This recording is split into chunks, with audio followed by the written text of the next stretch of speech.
Results are not produced by flashes of brilliance. They come from solid work ethics. This is the quote by none other than our today's guest, Mr. Jawad Qadhi sir. Through his hard work, dedication, and wide knowledge, he has helped millions of students to achieve their goal and is still helping many. Keeping track of current affairs is a difficult task, and there is so much information that you have to choose wisely and what to focus on. This is not easy as it sounds, and for this reason, we have an expert among us.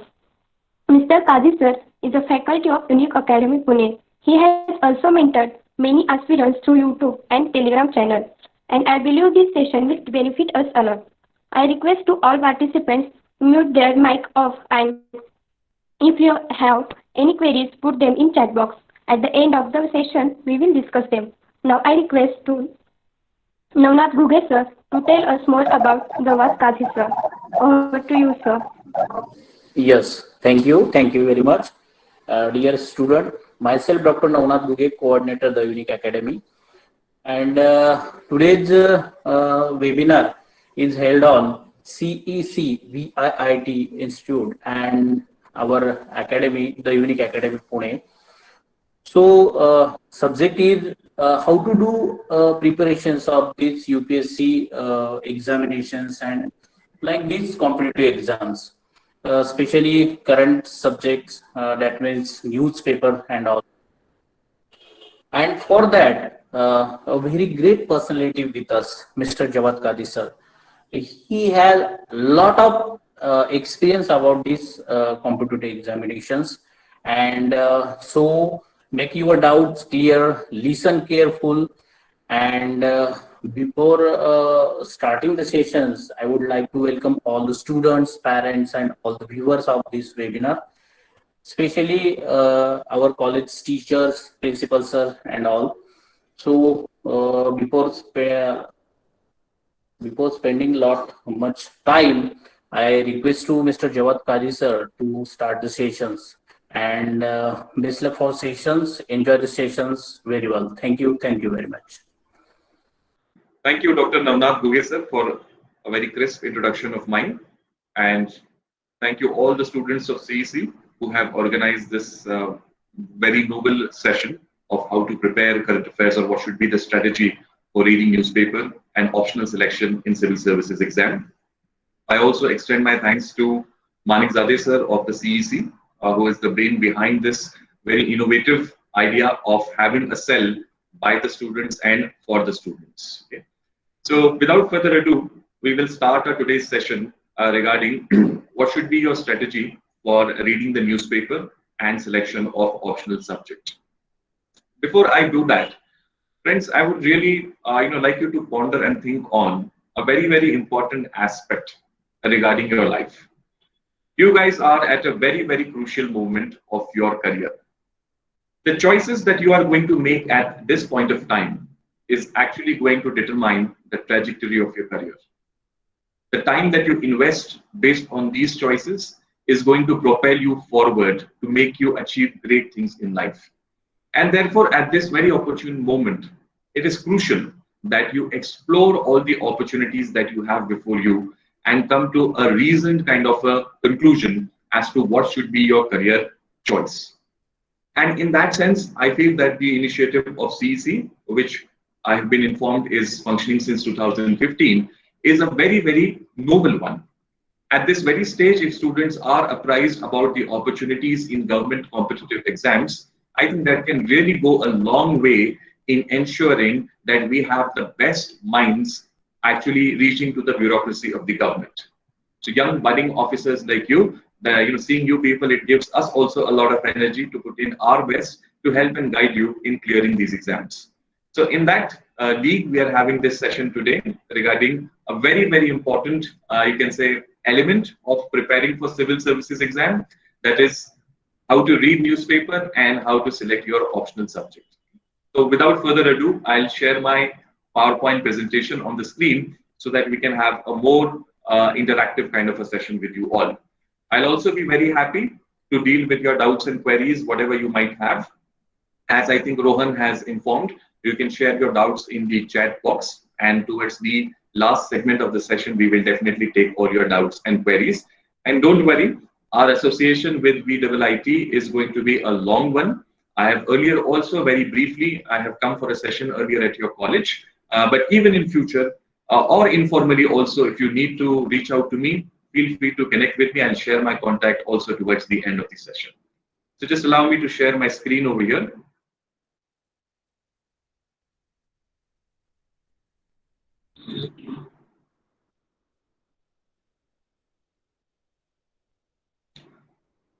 Navnath sir, is my screen visible? Yes, sir. Okay. Yes, sir. Please go ahead. Yes, thank you. So students, I have just tweaked the title of the webinar slightly. I've made it other way around. The topic that dear Samruddhi had given me was the other way around, selection of optional subject and reading a newspaper. So I've just tweaked it slightly. I've taken current affairs preparation because newspaper is a subset. The larger set is current affairs preparation and selection of your optional subject that I have kept in the last segment of our discussion, because that's a brief, you can say, area. We can finish that off in 5 to 10 minutes, whereas current affairs preparation is a larger, you can say, it involves a larger gamut of activities. So that will be my focus to start with. Okay. Let's start our session for today. This is my, you can say, schematic of how the session is going to go ahead. First, we will take a very brief and quick review regarding what is the civil services exam. Now, I know you all are very well informed people, you are tech savvy, and we live in the AG age. You might have read in your school, there is time is classified into BC and AD, before Christ, and Anno Domini, after death. Okay? There is a new and latest classification these days, before Google and after Google. Okay? So Google has had such a tremendous impact on our lives that it really is like a threshold. Life before Google and after Google is quite different. And you all are young tech savvy people, engineers. So I'm sure you are aware about the basics of civil services. But nevertheless, I will still give a quick overview so that some of you who might not have read about it or might have missed out on some intricacies, I will quickly deal with them in the first segment. Then I will come to actually preparation of current affairs. I will deal with 3 S regarding current affairs: salience, sources, and strategy. The focus, of course, will be on newspaper reading, because that is the most important pillar of preparing of current affairs. And then I'll tell you the unique way as to how you're supposed to go about actually preparing it. Then in the last segment, I will talk about the optional subject. It's a very, very important decision that you take. And I sometimes tell students that it is more important than your spouse also, the decision of your spouse. Okay? That's how crucial it is. 500 marks in the civil services exam come from the optional subject, and it really has a make or break kind of an impact on your career. So it's very important that you choose an optional subject that best suits you. So this is the structure of the webinar that we are going to have today. Now, very quickly, let me just tell you briefly about the civil services exam. Friends, our Indian polity, Indian polity, या हम ये कह सकते हैं कि हमारी राज्य व्यवस्था, the way our state is set up or organized. Okay? When we became independent, our Constituent Assembly, which included our founding fathers, freedom fighters, they fashioned a state in a particular manner. That manner or that model is based on 3 wings. First is the executive, second is the legislature, and third is the judiciary. So the Indian state, okay, mind you, I'm not saying government, we're talking about the state, which is the largest superstructure. So the Indian state is based on 3 wings: executive, legislature, and judiciary. Okay? Executive is what we call as basically the government. Okay? People who are deciding policies, people who are giving direction to the nation is called as executive. This executive is further subdivided into 2, you can say, further pillars. First is political executive. Political executive includes the Prime Minister and his Council of Ministers. They are elected every 5 years, if need be earlier also, and they then give the policy direction to the country. So this is a democratic system that we have inherited from the West, particularly the UK model. Based on this, we have the Prime Minister and his Council of Ministers who will be elected every 5 years, and they will give direction to the country. But since these governments come and go, sometimes in quick fashion also, we need to have an element of stability which will keep the nation together, okay, and also take it forward. Governments can come and go, they can have different sort of priorities, but the nation's functioning, the administration cannot stop. Okay? So for that continuity, we have second branch, that is permanent executive. This permanent executive is known as the civil services. So Rajyakarta or rulers, they are the ones who give policy direction to the nation, and this permanent executive or civil services is what does the execution of these policies. So this is a very, very crucial role for the sake of stability and progress of the country. Hence, it is also called as, or also referred to as, the steel frame of India. You all are engineers and you know the importance of a structure. Steel frame, as the name implies, this is the structure which really holds the nation together. This is that administrative system which keeps the nation together and on a trajectory of progress. So you can understand the importance of this structure called as civil services. Naturally, the officials who are part of these services must be the best minds of the country.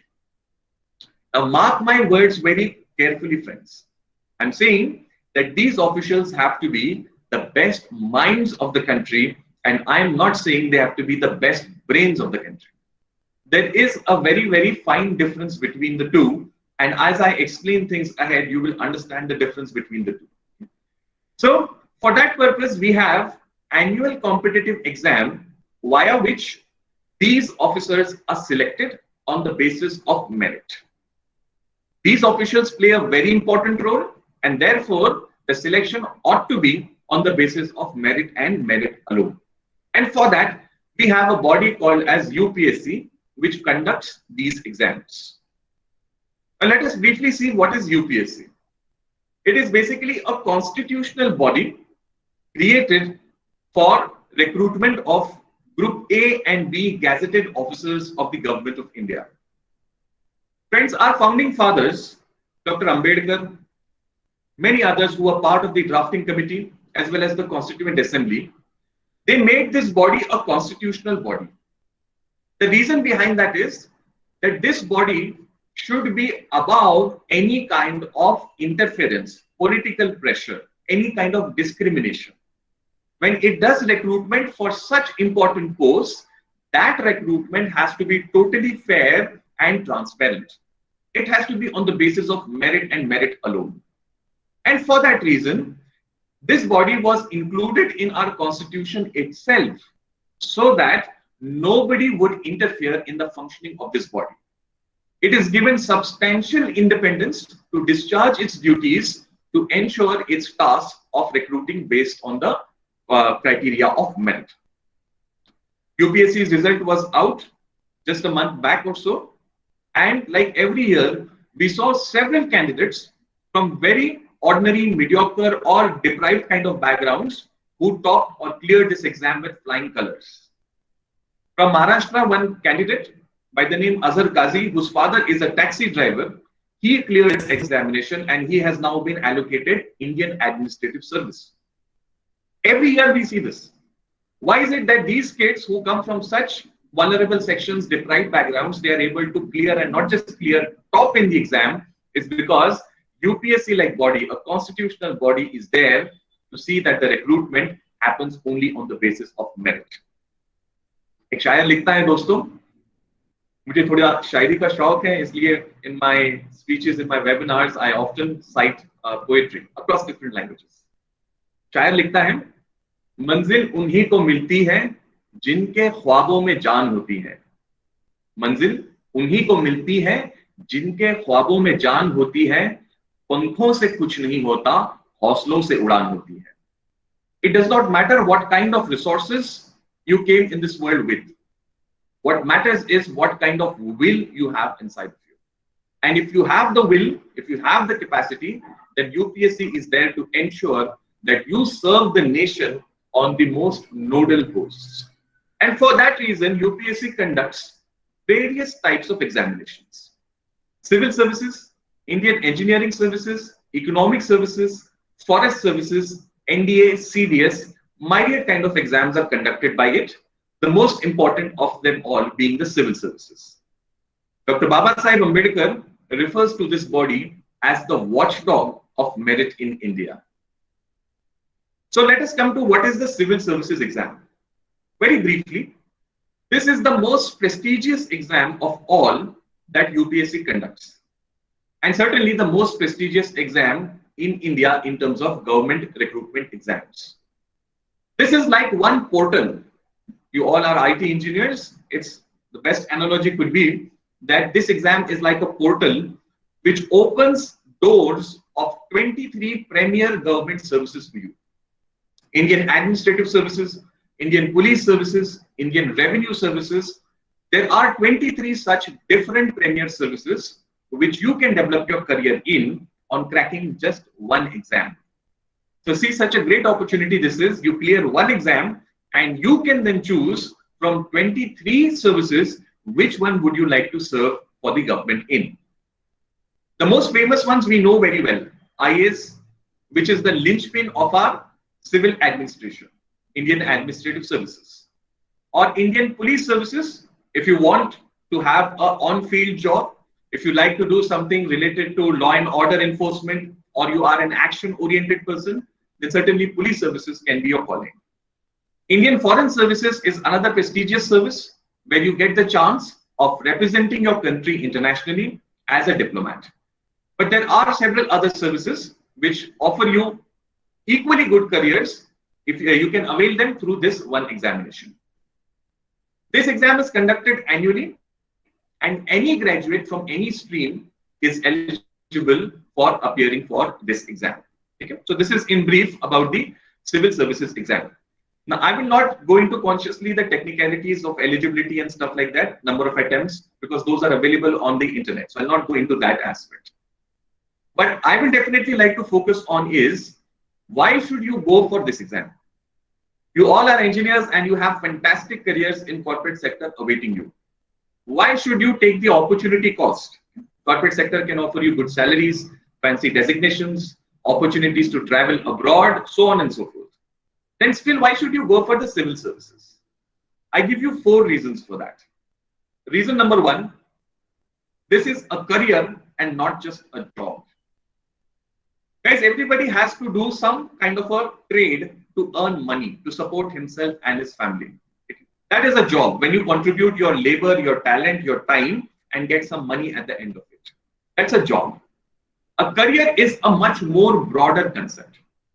A career includes many other aspects. Does that give you job satisfaction at the end of the day? Does it give you social respect? Does it give you opportunity to contribute back to the society? Does it give you exposure across different fields? This is what a career entails. It is much more than a job. Civil services, friends, in my view, are the best career opportunities in India.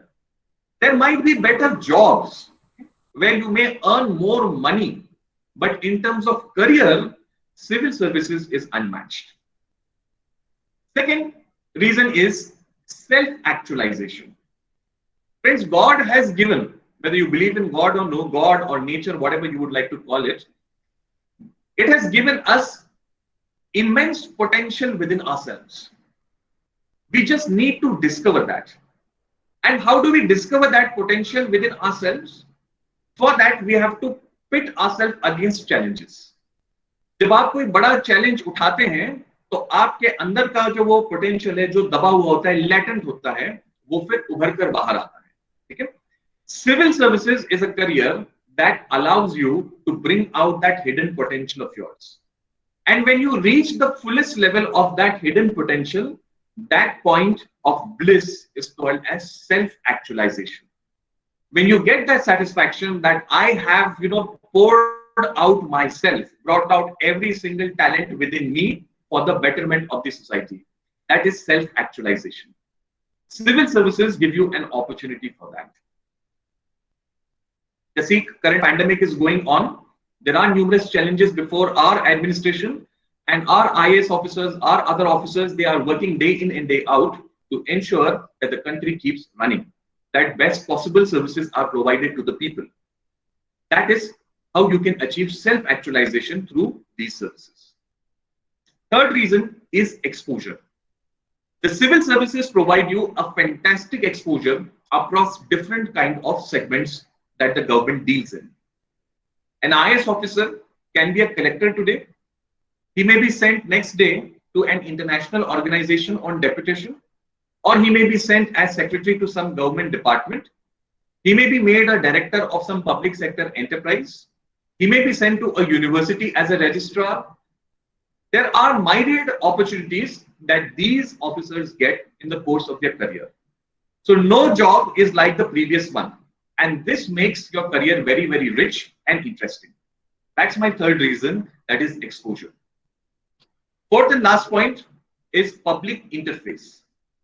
IAS and IPS particularly, they work at cutting edge level. They work at the level where their decisions have a direct impact on the public. The satisfaction that your decision helped to improve the lives of people cannot be measured in terms of money. With one signature of yours, you can impact lives of millions of people. Only IAS, IPS, these kind of services can give you that opportunity. That is what I call as public interface or working at cutting edge level. So for these reasons, guys, I suggest that you should definitely and very seriously think about preparing for the civil services. Now let me come down to the core aspect of our discussion regarding preparation of current affairs. Before I get into the nitty-gritties, let me give you a schematic, basic representation as to how our preparation in the exam is laid out. First thing that you have to do, guys, when you start your preparation for civil services is do a thorough review of syllabus and previous year's question papers. I call these two as the two most important gurus of preparing for civil services exam. These gurus will tell you what UPSC can ask and how it can ask it. Okay? So two gurus, syllabus and previous year's question papers, and respectively, both of them tell us what UPSC can ask and how it can ask it. Once you have an understanding about these two, syllabus and previous year's papers, then we get down to actual preparation. Break down the syllabus into micro points and then work on each micro points at 3 levels. The first level you can see on your screen is conceptual clarity. Friends, in this exam, there is a premium on conceptual clarity. It is very important that you are clear with your basic concepts. Reading NCERTs and standard books will help you to understand the basic concepts. If your basic concepts are not clear, then you cannot go far in this exam. I can give you in writing also. Okay? So that's the first stage. Once you have the syllabus related breakdown, you have to take every point and first work on conceptual clarity. After conceptual clarity comes the second level of your preparation, which we call as technical information base. What do I mean by technical information base? Once you've understood a particular concept, then next go into the technicalities of that aspect. Okay? Like for example, you all are studying engineering. I presume you all are into IT. Suppose you understand first what is the basic meaning of coding. Okay? You understand what coding basically entails. Once you've understood at the core level what that concept means, then you go to the second level where you try to understand the technicalities of it. Without understanding the basic concept, jumping to technicalities makes it more confusing and boring also. If you understood the concept, then technicalities become easier to understand and remember. After you have done the technical information, then comes the third level, that is current affairs regarding that concept. Okay? Now let me explain you this with the help of an example. Suppose you are preparing Indian polity in UPSC syllabus. While preparing that particular component, you come across an office called as governor. First, try to understand what is this office of governor. Why do we have this kind of a system in India? Why do we have this office in India? These will be basic conceptual aspects which will be explained in your NCERT, particularly class 11th NCERT, Indian Constitution at Work. Once you've understood why we have governor in the first place and what is basically this post, then you can go to the technical information of that post called as governor. You go to basic standard reference book called as Indian Polity by M. Lakshmikant, and there is a chapter on governor. In that chapter, you will read how the governor is appointed, what are his roles and responsibilities, what are his discretionary powers, how he is removed, so on and so forth. These are all technicalities regarding the office of governor. This is our second level of preparation. Then comes the third level. Third level is preparing current affairs regarding that particular post. Whatever is happening regarding that post of governor in India right now, that you need to understand and collate with your study material. Like for instance, over the last several months, the office of governor has been in news for right and wrong reasons. We've had some issues in the state of Maharashtra, in Karnataka, we saw it in MP, in Rajasthan, Manipur, where the office of governors, the actions or acts of this office of governor were controversial. So whether their acts were in accordance with constitution or no, what are the debates involved therein, all of these things are part of the current affairs. Okay? So you have to remember this model, which I called as the burger model or three-layered model. The base layer is concept, the middle layer is technical information, and the top layer is current affairs. When you have prepared a syllabus topic at all these three levels, then you are ready to write any sort of answer on that particular topic. So you can understand here, guys, that current affairs plays a very, very crucial role in the preparation of this exam. Why is it so? Why UPSC focuses so much on current affairs? Because, guys, without understanding current affairs, you cannot actually implement policies. As civil servants, your job is to implement policies. And implementation of policies does not happen in vacuum. Any policy has a context of current affairs that is going on right now. So UPSC fittingly wants to check whether you take genuinely interest in current affairs or no. That's why current affairs is such a crucial part of this exam. Now let us try to define, friends, what is current affairs first.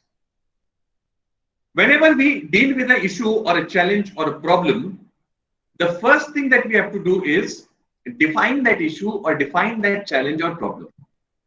If you are able to define that issue or that problem, then half of the problem is already taken care of. Okay? So let us define current affairs from civil services exam perspective. Current affairs is the day-to-day events and issues in different sectors within and outside India that have an impact on our collective national life. So those events and those issues, irrespective of which sector they belong to, but if they have an impact on our collective national life, then that is current affairs from UPSC exam perspective. Take for instance, the government has recently passed 3 bills regarding agriculture. I'll not go into technicalities. These bills are being protested against by the farmers. The farmers say that these bills hurt their interest. So you can see it is impacting our collective national life. Farmers are on the streets. They are protesting in Punjab, Haryana and Western Uttar Pradesh, right? And it entails some very important aspects of our agriculture and food economy. So naturally, this has an impact on our collective national life. So it is important from our exam perspective. So using this definition, you can decide whether a particular news is relevant for the exam or no. What are the benchmarks to see? Events and issues in different sectors within or outside India who have impact on our collective national life. Okay? So such events and issues are important from exam perspective. Chaliye. Let me now share with you an idea that I had read in a book, 7 Habits of Highly Effective People. It's a fantastic book written by Stephen Covey. I will recommend all of you to read that book. If not the entire book, at least read the summary of that book. In this book, the writer gives 7 habits of effective people. It's a bestseller book. It has sold millions of copies world over.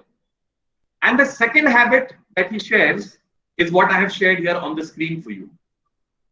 Begin with the end in mind. What does this mean? Whenever you start an exercise, you must always visualize what you want to achieve in the end. So applying this to UPSC preparation, if you are starting preparing for UPSC, then you must visualize first what UPSC is expecting of you. Okay, that is the end point. That is where you have to reach UPSC's expectation level. UPSC expects certain specific types of qualities from you. And these qualities UPSC has mentioned in its notification. Now, a lot of candidates don't read the notification carefully, and that is why they are not aware of what UPSC is expecting. So if you don't know what is the standard that UPSC expects, then how are you going to meet that standard? These are the 5 basic qualities that UPSC expects of you. And the very first quality that it wants to see in a candidate is that the candidate should take intelligent interest in happenings within and outside India. So very first point that UPSC is saying is it wants to see whether the candidate takes intelligent interest in happenings inside and outside the country. This begs one more question. What is meant by intelligent interest?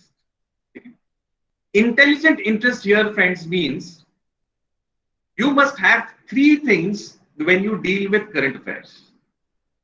Number 1, you must know the basic facts of that current affair. So government has passed 3 bills. What are the 3 bills? What are their provisions? These are all facts related to that event. So you must be well versed with the facts. Second, you must know the perspectives regarding that issue. Perspective कहते हैं दोस्तों दृष्टिकोण को, किसी चीज को देखने का नजरिया, ठीक है, दैट इज पर्सपेक्टिव और दृष्टिकोण. इफ बिल, ये जो बिल्स पास हुए हैं उसको देखने का सरकार का एक नजरिया है, कुछ एक्सपर्ट्स का कुछ और नजरिया है, फार्मर ऑर्गेनाइजेशंस का कुछ और नजरिया है. ये अलग अलग पर्सपेक्टिव्स हैं उस एक ही चीज को देखने के लिए, ठीक है, ये कहते हैं हम नजरिया. UPSC aspects that you understand all the important perspectives regarding that particular event. This is the second point. Third point is having your own opinion on that particular event or issue. Okay? So what are we discussing? We are discussing what is the meaning of intelligent interest. सिर्फ interest नहीं लेना है आपको, intelligent interest लेना है. मतलब क्या करना है? 3 things. Number 1, know the basic facts. Number 2, know the perspectives of looking at that event or issue. And number 3, have your own opinion based on the understanding that you have developed. When you have these 3 things, facts plus perspectives plus opinion, then we can say that you have taken intelligent interest in that issue. Okay? This is what makes current affairs preparation for UPSC exam different from other exams. Other exams, whether you take banking exams, whether you take MPSC, or for that matter several other myriad exams, they don't expect these all 3 aspects together.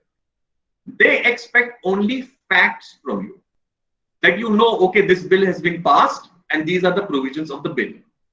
they will not expect of you the different perspectives and your opinion. Okay? UPSC expects it. And here is the key which you have to keep in mind while preparing current affairs. Okay? UPSC is recruiting officers who will be implementing policies, who will later be contributing in policy making also. So at your level, you cannot afford to just know the facts and leave it there.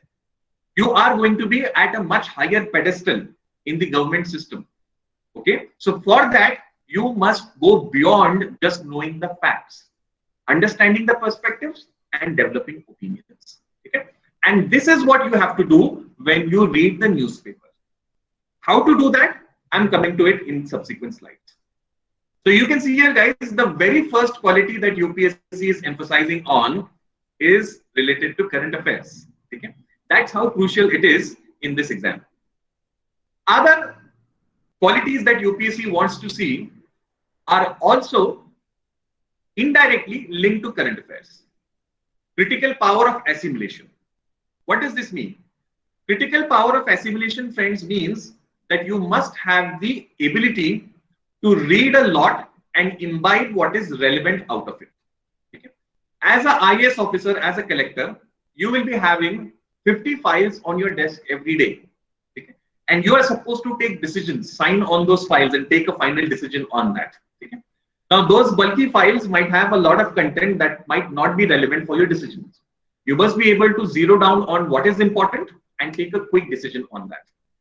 This requires power of assimilation. Okay?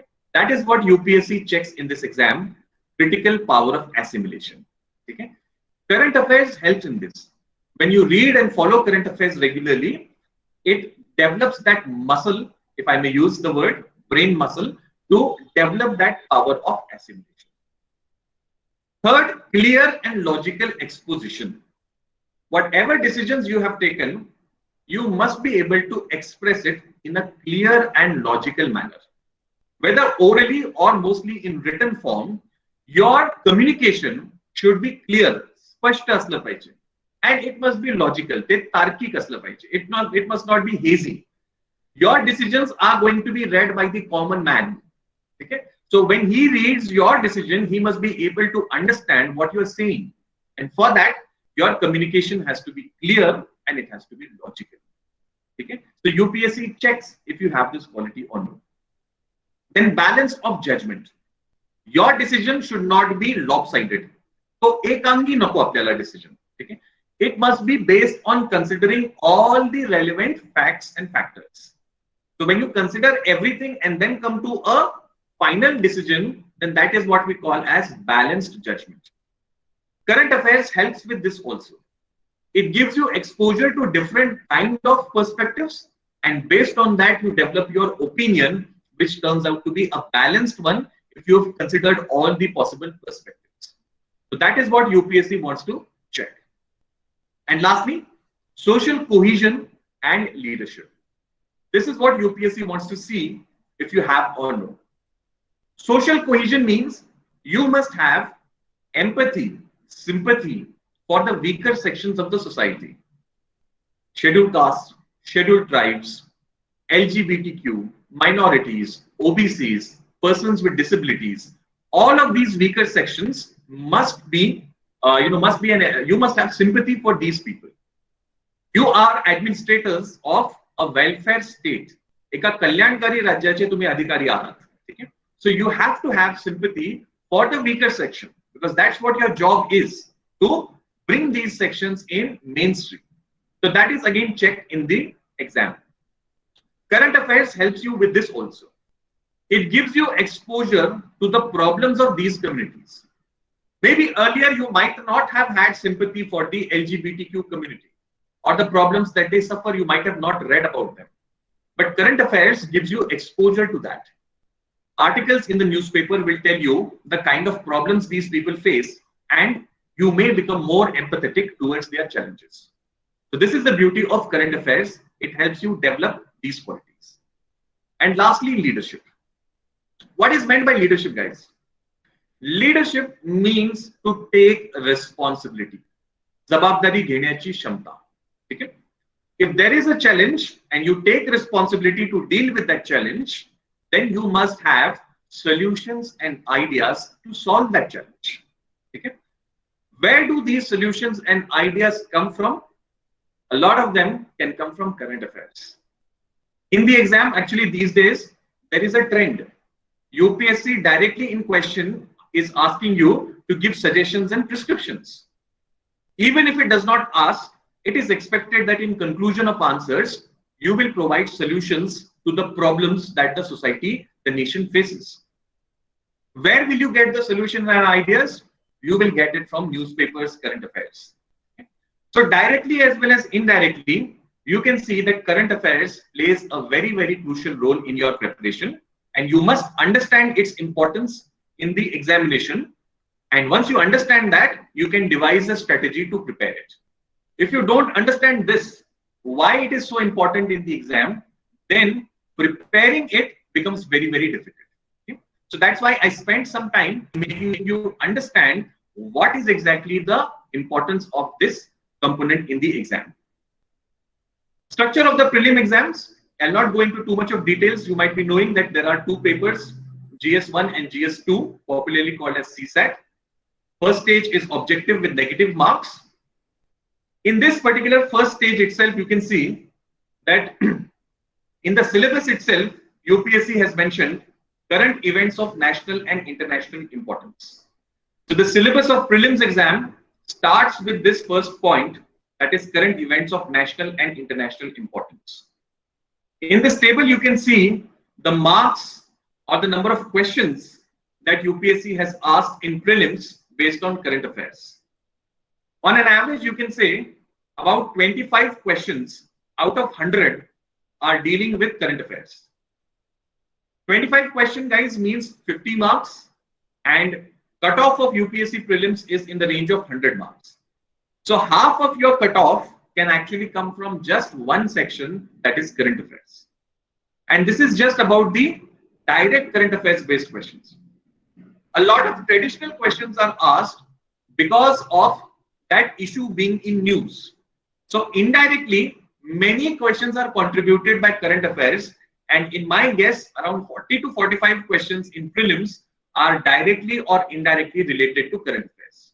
So that's a huge chunk of marks that you can score if you are very well with, very strongly prepared in current affairs. Here are just quick examples that were asked in the last year's prelims exam. For example, UPSC had asked a question, what is terminal high altitude area defense, which is sometimes seen in news, or the THAAD missile system as it is called as. Okay? This is an American anti-missile system which is used in several countries, and it was in news because of its deployment in South Korea, and UPSC asked a question based on that. Okay? Then another question was, what are these terms, WannaCry, Petya, and Eternal Blue? I'm sure you all are software people, IT people, you know very well what this relates to. Okay? So these are just some quick examples. Similarly, in mains also, across all papers, General Studies 1, 2, 3, directly, you can see questions based on current affairs. GS paper 4, indirectly current affairs helps you with examples and case studies. In UPSC, you have to write 2 essays, and one of the essay is directly linked to some current theme. So there also 125 marks can be linked to current affairs. And finally, optional subject. In optional subject, many optionals, the popular ones particularly, have applied paper 2s. Paper 2 generally is applied in nature, say political science or PubAd or sociology for that matter. Their paper 2s are more applied in nature, and their current affairs plays a fairly significant role. So across all your papers of general studies, as well as essay and optional, current affairs is directly linked or integrated.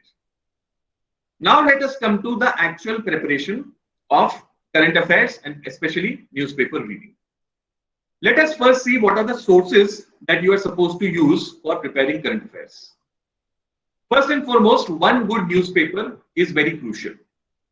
The Hindu or Indian Express. These are the two suggested alternatives.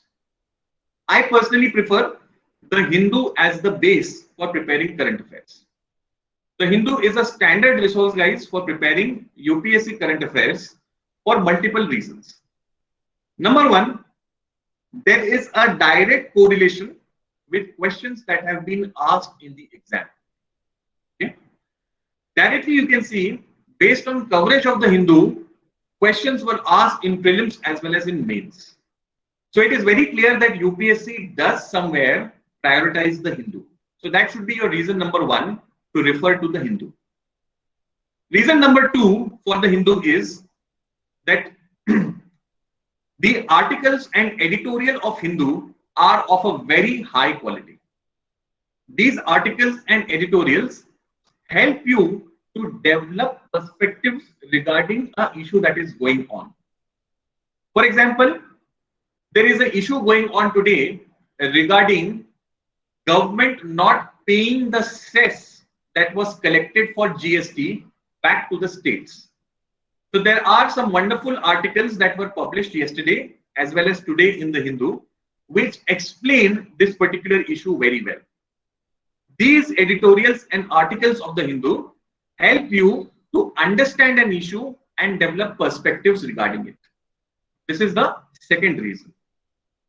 Third is to develop your writing skills. All said and done, the crux of the exam is in mains.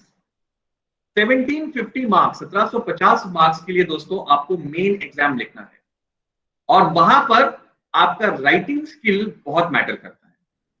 The Hindu की जो quality है in terms of expression, that is of a fairly high level. By reading the Hindu regularly, you will be able to sharpen your writing skills also, improve your vocabulary, and that will help you to express or articulate your answers and essays much more effectively. And that is a very, very crucial skill to have in this exam. So for these three reasons, I suggest the Hindu as the base. Indian Express is another good alternative, and it has a few advantages over the Hindu. Indian express का पहला advantage दोस्तों यह है कि उसकी language simple है. The Hindu has a slightly more difficult language, vocabulary is more difficult. Indian express is relatively simpler. So if you find the Hindus language problematic, you can start with the Indian Express and then later come to the Hindu. That is first advantage. Second advantage of Indian Express is a page called as Explained. Indian Express has a very good page called as Explained. You can refer to that because that page gives you a threadbare analysis of an issue that is going on right now. So that's the second reason for, that's a good point regarding Indian Express. Third thing good about Indian Express is its coverage of the economy. Arthavyavastha or economy as we call it is a very important component of prelims as well as mains. The Hindu's coverage of economy is not that great, so Indian Express is a better alternative for economy. Okay? So these are the two options that we have, the Hindu and Indian Express. I suggest to students who are into serious preparation, that is, they're going to take their next year's attempt, such students should combine both. Keep Hindu as the base and refer to Indian Express for economy and its explained pages and selectively the important articles. As was mentioned, friends, in the introduction of mine, I have a Telegram channel called as Jawad Qazi Current Affairs. On that Telegram channel, every day I share important articles from the Hindu and Indian Express. And every Monday I have a live session on YouTube where I discuss these important articles from both the newspapers. So those of you who are keen, they can join my Telegram channel and see the important articles. Maybe when time permits, you can read a few articles and listen to my shows as well on YouTube. So this is our first resource for preparing current affairs. How to read it? I am coming in the next slide. Second important one is government publications, Yojana and Kurukshetra. Yojana and Kurukshetra are fantastic resources for preparing general studies. These are government magazines, and they in detail give various government initiatives and what kind of impact they are having on the ground. These are very useful resources, but you have to be a little careful about them. These magazines, which are monthly magazines, are a little bulkish in terms of content. We have to extract just a few points from them. So what I suggest is you can simply refer to the notes that are available online of these magazines rather than reading them by yourself. It takes a lot of time to sift out and extract content from these magazines. So it is advisable that you don't do it yourself and rather rely on notes which are available online. I also prepare notes of these magazines. Third important resource is the class material, which we provide every month on monthly basis. It is available on my Telegram channel as well as on our website. Feel free to download and have a look at it. In this monthly material, I provide a comprehensive overview of important issues as well as current affairs. Issues are the macro developments that are taking place. जैसे for example GST के ऊपर में फिलहाल में बड़ा issue चल रहा है. तो we understand GST threadbare. GST क्या है, वो कब बना था, what are the advantages, what are the challenges right now. Complete analysis is called as contemporary issue. And then there are smaller developments which we call as current affairs. These are smaller points which are more important for prelims. Issues are relevant for mains and interview. So I cover both contemporary issues and current affairs in our monthly magazine. Apart from this, you can also follow some good debate shows on Rajya Sabha TV. Rajya Sabha TV of the government has some fantastic shows where the contemporary issues are taken up and discussed by experts. So those of you who are into serious preparation, who are going to appear exam next year or next to next year, they can definitely watch the debate shows of Rajya Sabha TV. Arthaniti, Desh Deshantar, The Big Picture, these are some of the fine shows that RSTV has. And remember, watch good quality debate shows. Don't watch the shouting matches that we have these days in the name of debate shows. RSTV has retained at least some level of quality, and that's why I suggest Rajya Sabha TV. Now let us come to the strategy. First and foremost, before you start actually the practice of reading newspapers, it is crucial that you build up command over syllabus and PYQs, previous year's question papers. Okay? These will give you the understanding of what you are supposed to read from the newspaper. Okay? Second important point is to develop a time and place habit for newspaper reading. Say you decide to start reading newspaper from today, develop a time and place habit. Okay? दिन के इस वक्त में इस जगह पर बैठ करके मैंने न्यूज़पेपर हर रोज पढ़ना है. ठीक है? I suggest a 90-minute time slot. Say last 90 minutes of your day, if you are into serious preparation of UPSC, 90 minutes of the day can be spent on reading the newspaper. Now, in your case, since all of you are undergraduate, I presume, and you will be appearing UPSC maybe in 2022, 23 or later, so you can just spend about 30 to 45 minutes on newspaper every day. Okay? But make it a time and place habit. At this point of the time, at this point of the day, in so and so place, I will be sitting and reading the newspaper. When you have that discipline, then you don't miss out on reading the newspapers. If you don't have the discipline, then it becomes more of a hobby. कभी वक्त मिला तो कर लिया या तो आपने newspaper नहीं पढ़ा. That approach cannot work to clear this exam. For reading the newspaper, I suggest what is called as the three-way reading method. What is meant by this three-way reading method? When you sit with the newspaper, first take a marker in your hand. Okay? And in the first 5 to 7 minutes, with the marker or a dark pen, just tick mark those news items that you feel are relevant from the exam perspective. The Hindu or Indian Express will carry a lot of items on that day, but barely 7 to 8 items will be important from your exam perspective. It is very crucial that you first identify what is relevant from exam perspective. If you don't do that, friends, what happens is, कल बैठ करके आपने पूरी IPL की match देखी और आज आप हिंदू या एक्सप्रेस लेकर के बैठे हैं और स्पोर्ट्स पेज पे फिर से उसी मैच का पूरा विवरण, पूरा डिस्कशन आपने पढ़ लिया. ठीक है? And you console yourself that I am reading the newspaper for preparing for UPSC. It is natural, friends, that we give into that temptation and read a lot of stuff that is not relevant for exam.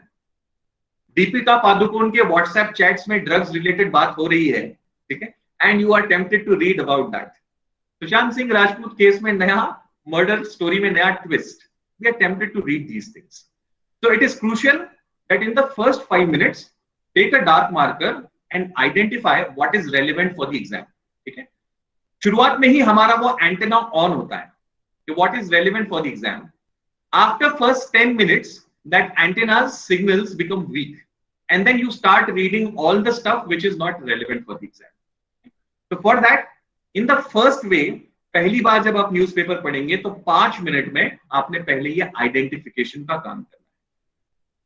Then come back to the first page and then start reading those items that you have picked up.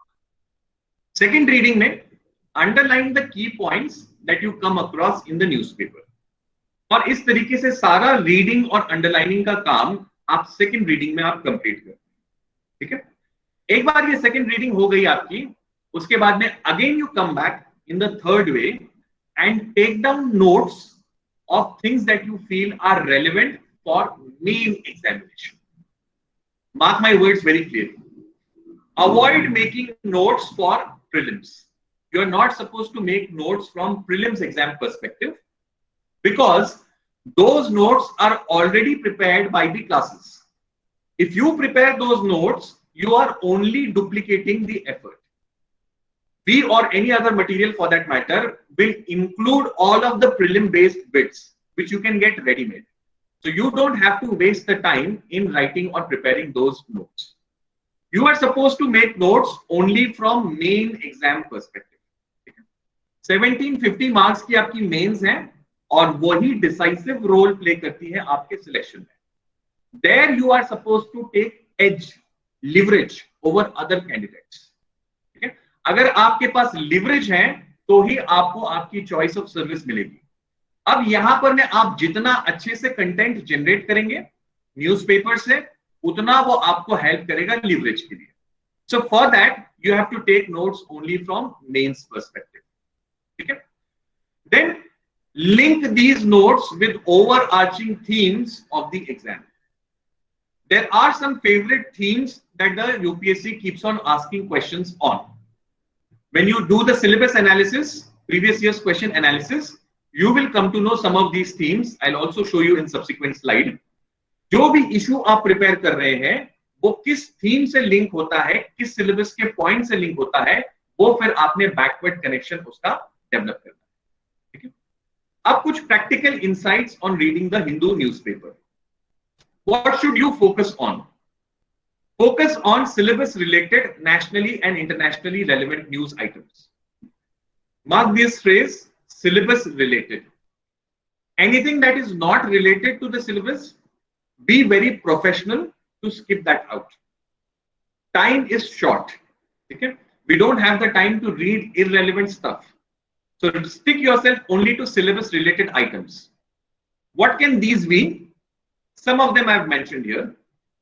Important acts that government has passed, governance related challenges or issues, important policy decisions, various kind of geophysical phenomena that are taking place, developments related to economy, international or bilateral happenings which involve or impact India, social issues, scientific breakthroughs, etc.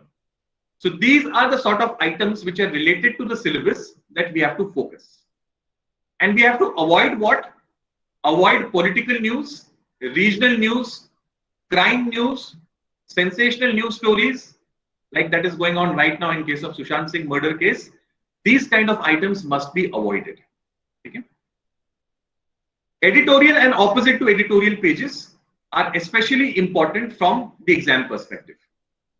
These two pages within Hindu and Express, the editorial and opposite to editorial page, these are very, very crucial for developing analysis, developing perspective, adding value to your answers and essays, and also improving of your expression. So these two pages are like the Bible of your newspaper. Every day when you are into serious preparation, you have to seriously read these two pages, editorial and opposite to editorial. अगर किसी दिन आपको वक्त नहीं मिलता newspaper पढ़ने के लिए, तो कम से कम इतना आपको करना है कि एडिटोरियल और opposite to editorial page, at least ये दो आपने पढ़ना ही पढ़ना है.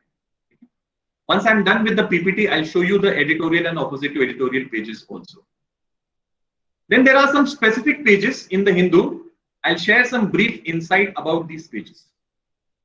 The Hindu या Express पढ़ते हुए सिटी और रीजनल पेजेस को आपने बिल्कुल नहीं पढ़ना. Don't read city and regional pages because UPSC is not going to ask you questions based on this. So it is professional that you avoid these pages which are not going to transform into marks. Then there is a page called as Science and Technology, SNT. Science and Technology page is very crucial for prelims perspective. When reading the Hindu, don't miss the Science and Tech page because this page will have very important chances of questions being asked in the prelims exam. But this page has a lot of unnecessary stuff also. So you have to be very careful when you read this page. Never miss it, but read it carefully. What are you supposed to take from here? You are supposed to take whatever new discoveries or inventions are taking place, read only about them and focus on two things. About these inventions and discoveries, number one thing that you are supposed to see is what is that invention or discovery? That is first point. And second is what is the application or implication of that invention or discovery? So only two things you are supposed to take from there. Number one, what is that invention or discovery? And number two, what is the application or implication of that invention or discovery? Rest all details, कौन सी lab ने develop किया, कौन से scientist ने कौन सा research paper publish किया, ये बहुत सारी डिटेल्स इस पेज पर होगी. You can completely skip out all of that. Then comes a page in Hindu called as ground report. This ground report, earlier it used to be on Thursdays. Now they have shifted it to Saturdays. Skip this page of ground report completely. Ground report वाला page आपके exams perspective से relevant नहीं होता क्योंकि इसमें बहुत ज्यादा facts, investigative facts दिया होता है हिंदू द्वारा.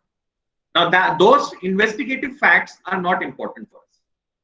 Whatever is relevant for us is already covered in editorials and articles. So you can completely skip this entire page called as ground report. Next page is the world page. World page is very crucial for preparing international relations.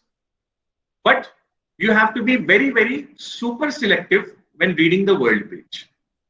Aspirants feel that we are UPSC aspirants and we are supposed to read everything on this page. That is not the case, guys. What you are supposed to read is only two types of items. Number one, read those items where India is involved. When India is directly involved in it, like for example, अभी तालिबान और Afghanistan government इनके related दोहा में talks चल रहे हैं. ठीक है, भारत की सरकार भी फर्स्ट टाइम इन टॉक्स में पार्टिसिपेट कर रही है. So we are involved, so we are supposed to read it. Second type, if we are not involved but we are affected. ठीक है, हम डायरेक्टली इन्वॉल्व तो नहीं हो रहे हैं लेकिन इस इवेंट का हमारे ऊपर इंपैक्ट पड़ने वाला है, तो उस केस में भी we will have to read. Like for example, Brexit is a development taking place in UK. UK has come out of the European Union and it is negotiating the deal of completely breaking the ties, that divorce with European Union. Now India is not involved there, but India is affected. India is affected because Brexit is going to have an impact on UK's economy, European Union's economy, and the world economy also. So we will have an indirect implication of Brexit. So we will have to read important news related to Brexit. Anything else? हॉन्डुरास के अंदर में अगर कोई military कू हो जाता है, ठीक है, कहीं पर कोई इलेक्शन हो रहा है, ये भी सारी चीजें हिंदू कवर करेगा वर्ल्ड पेज पे. We are not suppose to read. India involved or India affected. These are two litmus tests that we have to use. Then economy. As I mentioned, the Hindu's coverage of economy is very poor. So instead, you can focus on Indian Express for economy. In economy, our focus is on the larger economic aspects of the country. We are not supposed to read business related items. Samsung has launched a new mobile. Mahindra has come out with a new Jeep. These kind of items are not relevant for us. RBI's monetary policy is updated, or we create a new body like Fiscal Council. These are related to economy. We are supposed to read only these kind of items. Then there is a page called as Showcase in the Hindu. Don't read this page, guys, because it is not relevant from exam perspective. It carries items related to Bollywood, to theatre, entertainment, cookery, so on and so forth, which are not important for exam. Completely skip them. Then next, and favorite of boys particularly, are the sports pages. Abhi to khair pandemic ki wajah se sports activities are minimal, so number of pages are less. But earlier Hindu used to carry 5-6 pages of sports itself. Sports pages are not important, guys, from exam perspective. Sports based, events based question UPSC ने पूछना कब का छोड़ दिया है, ठीक है? So who won the Wimbledon, who won the French Open, or who won the FIFA World Cup? All of these kind of questions are not asked in the exam. So completely you can skip the sports based pages. हाँ, अगर sports में कोई larger issue होता है, जैसे कोई बड़ा वहां पर में spot fixing या match fixing का scandal आता है, तो उस पे editorials और articles आएंगे, ठीक है? वो larger issues governance के ethics के involve करता है, तो उस पर articles आएंगे, हम वहां पर में as it is उसको पढ़ेंगे. लेकिन sports events per se, they are not relevant for the exam. Then the Hindu has a page called as Life. It used to be a full page. Now it is a half page. Skip this Life page completely. Again, this is more of entertaining sort of a page. Very less effort to return ratio is what you get from this page. Also, other what you call pages regarding supplements that Hindu comes out with. These supplements also can be avoided because they again carry very less exam related content. You can complement the Hindu with Indian Express if you are appearing for the next year. Okay, if you are taking exams, for example, in 2021 or 2022 also for that matter, you can start reading some specific pages of Indian Express. So Indian Express ka editorial, opposite to editorial page, uska explained ka page or economy ka page. These are some good pages that you can supplement along with the Hindu, but not if you are just an undergrad right now. This is only for those candidates who are planning immediate next year's attempt or the one after that. So this is how you can go about actually basically this is about reading the Hindu newspaper. Now, what is the importance of the editorial pages of the Hindu? The Hindu or Indian Express's editorial page are very, very important because they give you an analysis. Whatever issue is going on, that is broken down and explained in a simple manner. Analysis, this word comes from two words, ana and lysis. Lysis means to break, todna kisi cheez ko, and ana means down. So analysis is breaking down something complicated. So if a complicated issue is going on, the editorials and opposite to editorial pages, they give you the analysis of that. Understanding editorials and articles. We saw why they are important. Now let us see how we can understand them. A lot of candidates or students face this problem when they read editorials and articles. They are not able to make out what exactly is important from exam perspective. Okay. So for that, here on the screen, I have given you what are the components of editorial or article. If you understand the structure of the editorial and article, then you will be able to zoom in and get what you really need to take for the exam. ठीक है? Editorial या article के अंदर में दोस्तों सबसे पहले ऊपर होता है title. Okay? The title, the writer tries to give a very catchy kind of a title. So very often, reading the title, we are not able to understand what that editorial or article is about. Okay?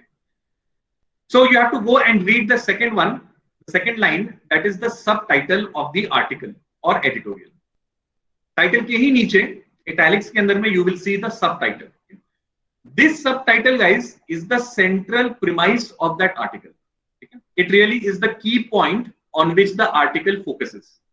वो एक sentence का exfoliation, उसको खोल करके बयान करना जिसको हम कहेंगे, वो पूरे एडिटोरियल या आर्टिकल में किया होता है. So when you read the subtitle, then you must take a call whether this editorial or article is relevant for me or not. अगर वो सिलेबस से लिंक्ड है तो वो हमारे काम का है, अगर सिलेबस से लिंक्ड नहीं है तो वो एडिटोरियल या आर्टिकल हमारे काम का नहीं है. ऐसा नहीं है कि हर एडिटोरियल और आर्टिकल हमारे काम का ही होगा. ठीक है. द हिंदू ने फॉर एग्जांपल कुछ दिनों पहले Messi, football player of Argentina, उस पर एक पूरा एडिटोरियल दिया था. ठीक है. अब मेसी पर यूपीएससी में क्वेश्चन नहीं आने वाला है, ठीक है, मेंस के अंदर में. सो हमको वो एडिटोरियल पढ़ने की जरूरत नहीं है. We can skip such items. Once you realize that you have that this particular editorial deals with something important, then we go on to read that item. जब आप रीड करते हैं दोस्तों, तो आपको देखना है कि उस एडिटोरियल या आर्टिकल में क्या मैक्रो डायमेंशंस डील किए गए हैं. ठीक है. जैसे फॉर एग्जांपल इसी इशू को हम आगे बढ़ाते हैं. Raising the age of marriage for women to 21. ठीक है. अब इसके ऊपर में किसी ने आर्टिकल लिखा है द हिंदू में. उस लिखने वाले व्यक्ति का सेंट्रल जो प्रीमाइस है, सबटाइटल जो है, उसमें आपको समझ में आ रहा है that this person is opposing the idea of raising the age to 21. ठीक है. Now that person will deal with 3 to 5 macro dimensions in that article. Suppose he will focus on nutrition of women. He will focus on the law enforcement of raising the age to 21. He will focus on the age at which pregnancy can be done safely. ये 3 macro dimension हो गए. ठीक है. अब इन 3 macro dimension को लेकर के he will give us some perspectives. ठीक है. जैसे न्यूट्रिशन की अगर हम बात करेंगे तो राइटर माइट से कि एज 18 से 21 पे बढ़ाने से automatically woman is not going to get nutrition. उसको न्यूट्रिशियस फूड देने के लिए we have to remove poverty. ठीक है. तो ये क्या हो गया, उस न्यूट्रिशन को देखने का पर्सपेक्टिव. ठीक है. तो ऐसे राइटर हर 3 या 5 मैक्रो डायमेंशंस के ऊपर में अलग अलग पर्सपेक्टिव सामने रखता है. ठीक है. और उन पर्सपेक्टिव्स या दृष्टिकोण को सपोर्ट करने के लिए he or she gives data, facts, statistics, reports, etc. ठीक है. When you read the editorial or article, you have to at the back of the mind visualize this structure, this skeleton. What is his central premise? What are the macro points he is talking about? Within those macro points, what are the perspectives that he is giving? And to support the perspectives, what is the data evidence that he is citing? ठीक है. Exam के लिए हमारे लिए सबसे important है ये perspectives. उस इशू को देखने का जो नजरिया है वो है पर्सपेक्टिव, और ये आपको राइटर वीव करके देना है अपने आर्टिकल या एडिटोरियल में. We have to extract that perspective out. तो अगर ये इशू आप प्रिपेयर कर रहे हैं, raising the age to 21, you will come across 5 to 7 different type of articles. From that you extract those perspectives and develop a larger understanding about that issue. When you're able to develop that larger understanding, then you can write any type of question or answer any type of question or write a full essay also. Okay? So this is how you go about reading editorials and articles. Very quickly, language competence is relevant when you read the newspaper. A lot of candidates find it difficult to understand the newspaper because of gap in their language competence. If that is you, if you face this problem, don't worry, this is quite normal. Most candidates face it. We have to develop our competence to the level that we are able to understand it. So, इसके लिए कुछ quick tips. Number one, language is about syntax, guys. कोई भी language होती है, उसका core या essence क्या है? वो है उसका syntax. Syntax क्या होता है? Syntax is arrangement of words. जैसे हिंदी मराठी का syntax अलग है और इंग्लिश का syntax अलग है. देखिए मैं इंग्लिश में कहूंगा राम killed रावण. So कर्ता राम, कर्म killing and कर्ता क्रिया killing and कर्म रावण. ये इंग्लिश का syntax है. Subject verb and object. Hindi Marathi का सिंटैक्स अलग है। रामा ने रावणास मारले, सो यू हैव कर्ता, कर्म एंड देन क्रिया। This is the difference of syntax. A lot of candidates who have not understood this English syntax, they find it difficult when they read editorials and articles. So if you are facing some problems, just check whether you are comfortable with the syntax of English. इसके लिए कुछ basic जो English grammar की books हैं उसको आप refer कर सकते हैं। इसमें एक बहुत अच्छी किताब है, इंग्लिश इज इजी। ठीक है, it's a very nice book, English is easy. You can buy this book from the market or Amazon and just go through the grammar related chapters. It will help you to develop that syntax. Second is vocabulary development.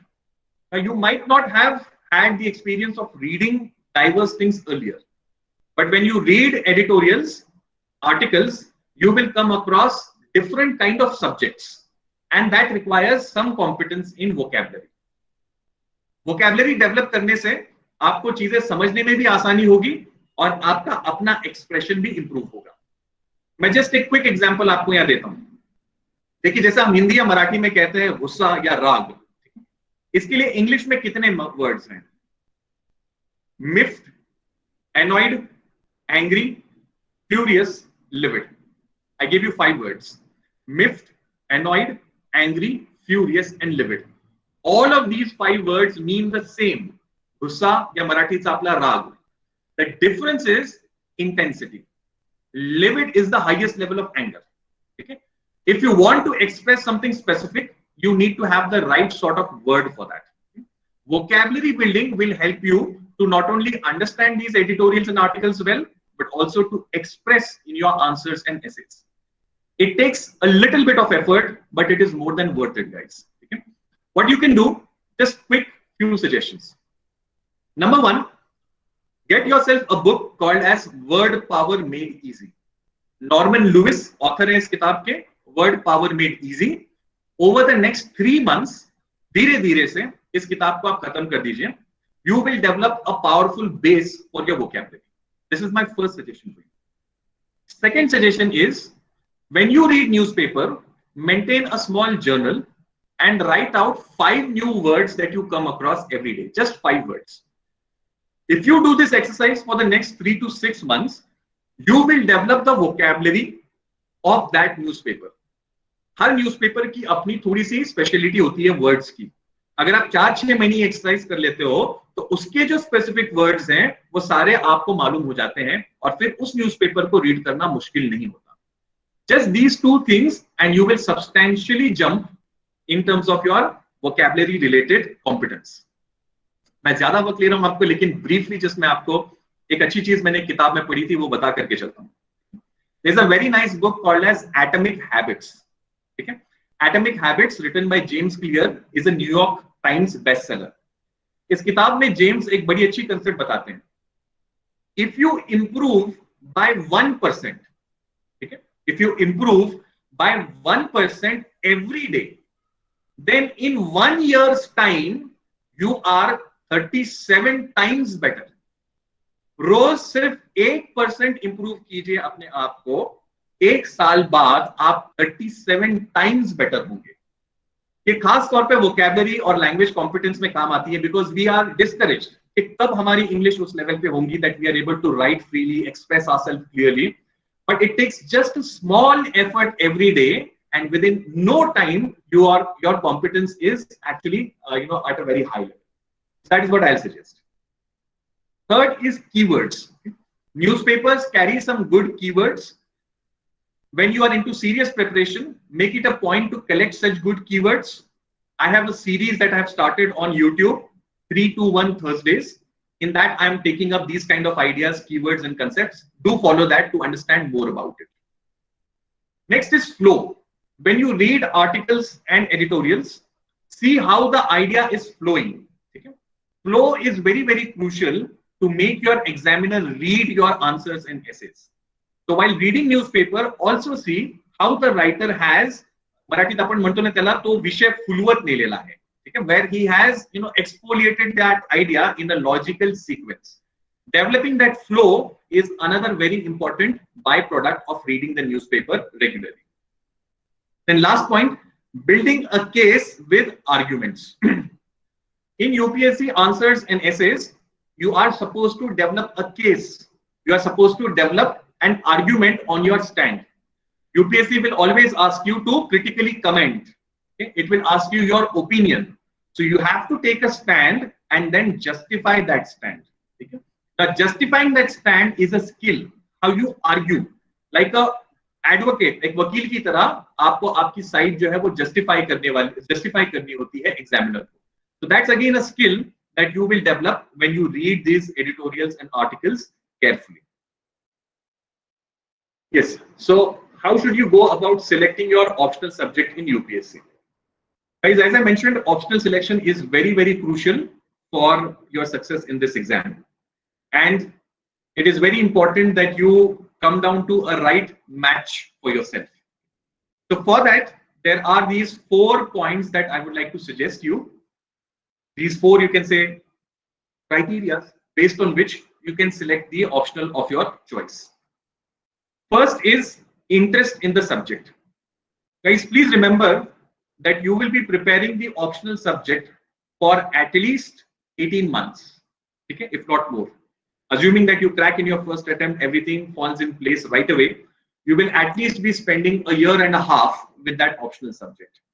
So to spend such a long time with the subject, and that too at master's level, the level of difficulty, the level of complexity is of master's level. You really need to have interest in that subject. So review the 28 odd subjects that UPSC has given and see for yourself which subject your mind really resonates with. That has to be your first filter or criteria in deciding your optional subject. Second, review the syllabus and previous year's question papers of that particular subject. So maybe you are confused between 3 subjects which you find all 3 to be interesting for yourself. Then go to the syllabus and previous year's question papers, read through them. They will give you a vibe, a positive one or a negative one. You will feel that yes, with some effort, I will be able to answer this question. You get that feeling from inside. This is the second level of, or you can say, coming to a final decision. After that, maybe 3 to 4 se aap zero down karke you can come down to 2 subjects. Read some basic text of those 2 subjects.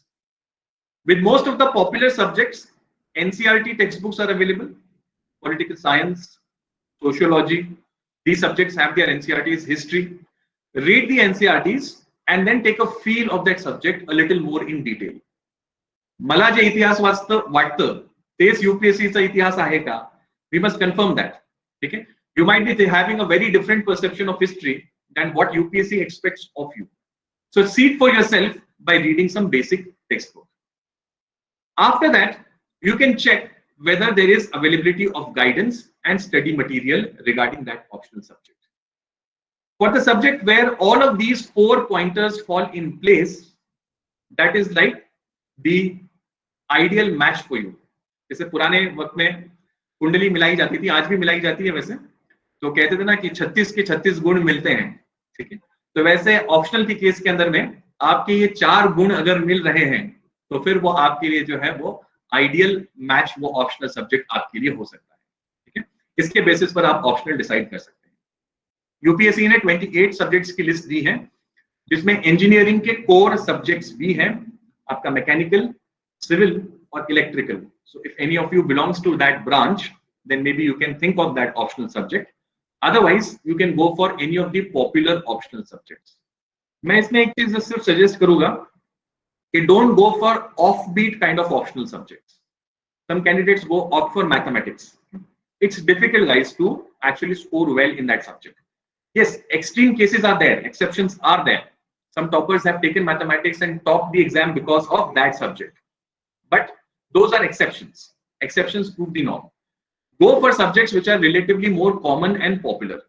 Because of that, there is sufficient number of students preparing for it. There is guidance available, there is study material available, and you can negotiate. And don't fear that you are from science side, then how can you go for humanities-based subjects? Humanities-based subjects can be taken by anybody. Most of the engineers, they do ultimately opt for humanities-based subject. So don't have that mental block of going for a humanities-based subject.